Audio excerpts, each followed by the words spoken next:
अपने आप को इतना मजबूत समझते हैं कि अगर ईडी अधिकारी कुछ भी यहाँ पर जारी करेंगे, उनके खिलाफ नोटिस जारी करेंगे या उनके घर पर भी आ जाएंगे उनसे पूछताछ करने के लिए, वो किसी से डरते नहीं, क्योंकि उन्होंने छवि ऐसी बना रखी है जनता के बीच में कि वो ईमानदार हैं। अरविंद केजरीवाल की यही कोशिशें हैं कि आगामी 2024 के लोकसभा चुनावों से पहले जिस तरीके से ईडी और सीबीआई का शिकंजा जो है आम आदमी पार्टी पर कसता नजर आ रहा है, इसके आधार पर कहीं ना कहीं अरविंद केजरीवाल अब जनता का सहारा लेकर वहां से आगे आने वाले वक्त की राजनीति को चलाना चाहते हैं।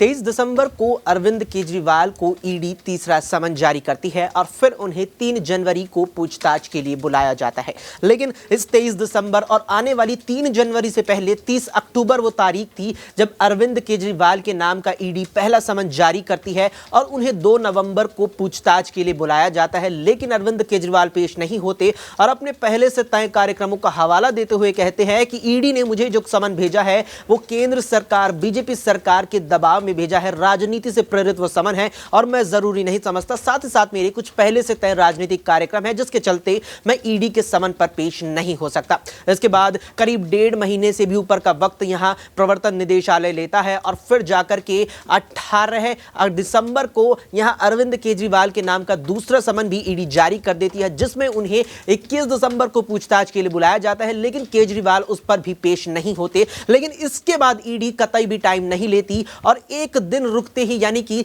23 दिसंबर को तीसरा समन भी अरविंद केजरीवाल के नाम का जारी कर दिया जाता है। लेकिन इस सब के बीच यहां आम आदमी पार्टी भी अपनी पूरी यहां कोशिश में लग जाती है कि किस तरह से आम आदमी पार्टी पर यह जो दाग लगा है इसे मिटाया जाए। इस बीच आम आदमी पार्टी 1 दिसंबर से 30 दिसंबर तक यहां door to door campaign Delhi में चलाती है, मैं भी केजरीवाल के नाम से, जिसमें पार्टी के नेता अरविंद केजरीवाल के लिए यहां डोर टू डोर जाकर के दिल्ली की जनता से यह पूछते हैं क्या उन्हें जेल चले जाना चाहिए, अगर वो जेल चले जाते हैं तो उन्हें सरकार जेल से चलानी चाहिए या नहीं। साथ ही साथ अब जिस तरह से 3 जनवरी आने वाली है, एक ही दिन का यहां पर बीच में इंतजार रह गया है। अब देखना है कि अरविंद केजरीवाल ईडी के तीसरे समन पर पेश होते हैं या नहीं, और अगर नहीं होते हैं तो ईडी का अगला क्या कुछ कदम यहां पर रहने वाला है। साथ ही साथ और भी सवाल है जो इस पूरे मुद्दे को लेकर लगातार उठ रहे हैं और इन्हीं सवालों के जवाब न्यूज रूम में मौजूद अपने सभी साथियों से जानने की कोशिश करेंगे। नमस्कार, मैं हूं अक्षय अग्रवाल और स्वागत है आप सभी का हमारे इस खास पेशकश में 2024 का चौकीदार कौन। केजरीवाल को लेकर सवाल अनेक हैं और इन्हीं सवालों के जवाब न्यूज रूम मौजूद अपने साथियों से लेंगे। सबसे पहले यहां हमारे साथ नाज़मीन से जानेंगे कि नाज़मीन, जिस तरह से पहला और दूसरा समन पूरी तरह से अरविंद केजरीवाल ने दरकिनार कर दिया और तीसरे समन के लिए 3 तारीख निर्धारित की गई है, क्या लगता है कि पेश होंगे या एक बार फिर से उसे नजरअंदाज करते दिखाई देंगे? देखिए, अरविंद केजरीवाल अभी तक समन को नज़रअंदाज करते हुए नजर आए। अब तक 2 समन जारी कर दिए गए हैं, लेकिन अरविंद केजरीवाल ईडी दफ्तर नहीं पहुंचते हैं, जो ये दिखाने की कोशिश की जा रही है कि ईडी अधिकारियों को वो या तो कुछ समझते नहीं है या अपने आप को इतना मजबूत समझते हैं कि अगर ईडी अधिकारी कुछ भी यहाँ पर जारी करेंगे, उनके खिलाफ नोटिस जारी करेंगे या उनके घर पर भी आ जाएंगे उनसे पूछताछ करने के लिए, वो किसी से डरते नहीं, क्योंकि उन्होंने छवि ऐसी बना रखी है जनता के बीच में कि वो ईमानदार हैं और ईमानदारी के रास्ते पर चलते हैं। इसलिए अन्ना हजारे के साथ आंदोलन करते हुए भी नजर आए थे और ये कहा गया था कि अन्ना हजारे के साथ आने के बाद जब राजनीति में उन्होंने कदम रखा तो जनता को ये लगने लगा कि ये एक मसीहा के रूप में है, ये हमारा भला करेंगे, तभी दिल्ली में चुने जाते हैं। हरियाणा का लड़का दिल्ली में आता है, मुख्यमंत्री बन जाता है और सीधे तौर पर देखें तो कई बार चुन भी लिए जाते हैं मुख्यमंत्री के तौर पर। तो आम आदमी पार्टी का कद दिल्ली में लगातार बढ़ता गया। उसके बाद जब पंजाब जाते हैं, पंजाब भी जीत लेते हैं, तो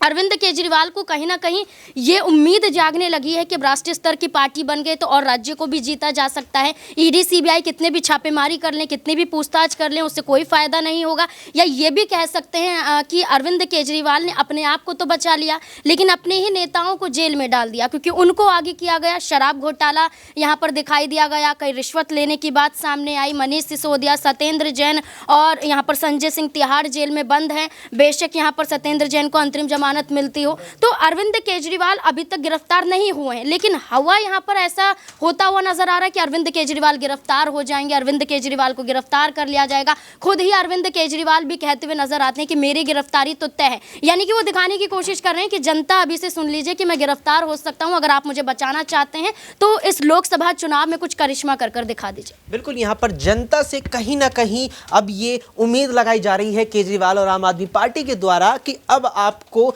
यहाँ कुछ करिश्मा करते हुए दिखाना है, क्योंकि कहीं ना कहीं करिश्मा वो 2019 में भी हुआ था, जब दिल्ली की 7 लोकसभा सीटों पर भारतीय जनता पार्टी ने विपक्ष को धराशाही कर दिया था। और अब यहाँ पर आम आदमी पार्टी उम्मीद लगाए बैठी है कि 7 में से कम सीधे तौर पर 4 लोकसभा सीटें वो अपने खाते में इस मर्तबा जरूर ले ले। लेकिन इस सब के बीच जिस तरह से आम आदमी पार्टी ने अरविंद केजरीवाल के लिए यहाँ पर मैं भी केजरीवाल नाम से डोर टू डोर कैंपेन शुरू किया है, उसके जरिए सीधे तौर पर आम आदमी पार्टी सहानुभूति दिल्ली की जनता से प्राप्त करना चाहती है और इसके जरिए साथ ही साथ 2024 के लोकसभा चुनावों में बीजेपी के खिलाफ भी संदेश देना चाहती है कि हम पर अत्याचार इसलिए हो रहे हैं क्योंकि हमने जनता के लिए काम किया है और बीजेपी के पास इसका जवाब नहीं है, इसलिए वो हमारे नेताओं को गिरफ्तार करने पर आमादा है। दिनेश से जानते हैं कि दिनेश, जिस तरह से डोर टू डोर कैंपेन रहा 1 से 30 दिसंबर तक और उसके बाद अब 4 जनवरी से फिर से शुरू हो रहा है मैं भी केजरीवाल, क्या इससे आम आदमी पार्टी को राजनीतिक रूप से फायदा हो पाएगा? बिल्कुल, और जनता जो है वो लोकतंत्र में या जो है लोकतांत्रिक पार्टियों के लिए माँ बाप के समान होती है। जनता के हाथ में सब कुछ होता है, देश का कहीं ना कहीं राजनीतिक पार्टियों का भविष्य उन्हीं के हाथ में होता है। और यहाँ पर अरविंद केजरीवाल की यही कोशिशें हैं कि आगामी 2024 के लोकसभा चुनावों से पहले जिस तरीके से ईडी और सीबीआई का शिकंजा जो है आम आदमी पार्टी पर कसता नजर आ रहा है, इसके आधार पर कहीं ना कहीं अरविंद केजरीवाल अब जनता का सहारा लेकर वहाँ से आगे आने वाले वक्त की राजनीति को चलाना चाहते हैं। केजरीवाल अपने आप को जब भी उनके ऊपर कोई आंच आती है तो अपने आप को जन नेता बनाने की कोशिश करते हैं, लोगों के बीच जाते हैं, वहाँ उनकी प्रतिक्रिया लेते हैं, फीडबैक लेते हैं और उसके बाद कहीं ना कहीं उनका यही कहना रहता है कि जो है वो लोगों के लिए काम कर रहे हैं। और कल जिस तरीके से राष्ट्रीय कार्यकारिणी की मीटिंग हुई उसमें भी अरविंद केजरीवाल की तरफ से यही कहा गया कि दिल्ली में जो एलजी है और केंद्र सरकार है, इनकी दोनों की मिलीजुली जो रणनीति है उसके बावजूद भी हमने 500 यहाँ पर मोहल्ला क्लिनिक चला रखे। इसके अलावा पंजाब में हमारी सरकार है, 650 मोहल्ला क्लिनिक पंजाब में अभी तक 2 सालों में खुल चुके हैं और 26 जनवरी तक हमारा लक्ष्य उसको 750 तक लेकर जाना है। और इसके अलावा अरविंद केजरीवाल ने कहा कि पंजाब में 40,000 सरकारी नौकरियां हमने दी है, इसके अलावा 50,000 करोड़ का इन्वेस्टमेंट पंजाब में आया है जिससे करीब 3 लाख रोजगार उत्पन्न होंगे। तो कहीं ना कहीं केजरीवाल की तरफ से एक जन नेता बनने की कोशिश की जा रही है। जानते हैं बखूबी, राजनीति को समझ चुके हैं, ब्यूरोक्रेट रहे हैं, तो ऐसे में कहीं ना कहीं आगामी वक्त में जो पूरा का पूरा माहौल जो बनता जा रहा है उसके खिलाफ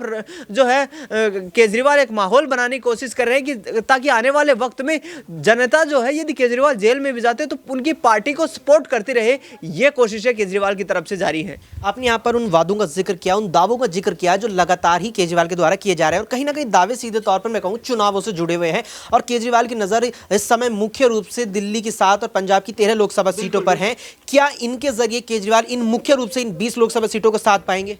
बिल्कुल, और यहाँ पर दिल्ली में काफ़ी मजबूत स्थिति में है। हालांकि पिछले जो चुनाव हुए थे 2019 के लोकसभा चुनाव, उसमें से 7 सीटों पर केजरीवाल की पार्टी आम आदमी पार्टी को हार का सामना करना पड़ा था। वही पंजाब में जो है जो बीजेपी का जो एक संगठन है वो काफ़ी कमज़ोर है, वहाँ पर कभी सरकार बना नहीं पाई है। वहाँ पर केजरीवाल ने जिस तरीके से पूर्ण बहुमत की और एक अच्छा खासा प्रचंड बहुमत वहाँ से हासिल किया, तो उसके बाद ये लग रहा है कि पंजाब की राजनीति को साधना यहाँ से थोड़ा सा आसान हो सकता है केजरीवाल के लिए, बजाय कि दिल्ली पंजाब को साधना आसान हो सकता है। लेकिन इस सब के बीच अरविंद केजरीवाल की गिरफ्तारी को लेकर सवाल उठ रहे हैं और जैसे ही गिरफ्तारी की बात आ रही है, बात यहां पर उसकी भी उठ रही है। कोड ऑफ सिविल प्रोसीजर की धारा 135 का जिक्र लगातार आ रहा है कि सिविल मामलों में मुख्यमंत्री की गिरफ्तारी करना लगभग नामुमकिन यहां पर नजर आता है। लेकिन यहां पर सवाल उसके बाद भी बनता है। ऐसे में एक आखिरी छोटा सवाल हम अपने सहयोगी राकेश जी से लेंगे कि राकेश जी, लगातार इस बात का जिक्र आ रहा है कि कोड ऑफ सिविल प्रोसीजर की धारा 135 के तहत जो सिविल मामले हैं उसमें गिरफ्तारी बनती बिल्कुल आसान नजर नहीं आती है और कहीं ना कहीं दिल्ली आबकारी नीति सिविल मामलों में आती है, सिविल केस में आती है।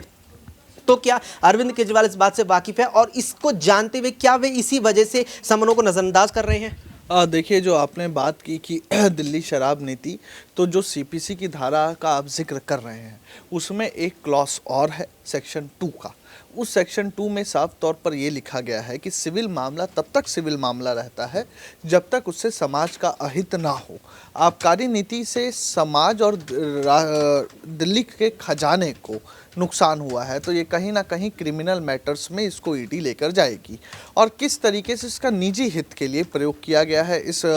पूरे धन का, तो ये जो सिविल मामला है इसको ईडी क्रिमिनल मामले में बतौर बदलेगी, क्योंकि इसी आधार पर संजय सिंह की भी गिरफ्तारी हुई और इसी आधार पर मनीष सिसोदिया की भी गिरफ्तारी हुई है।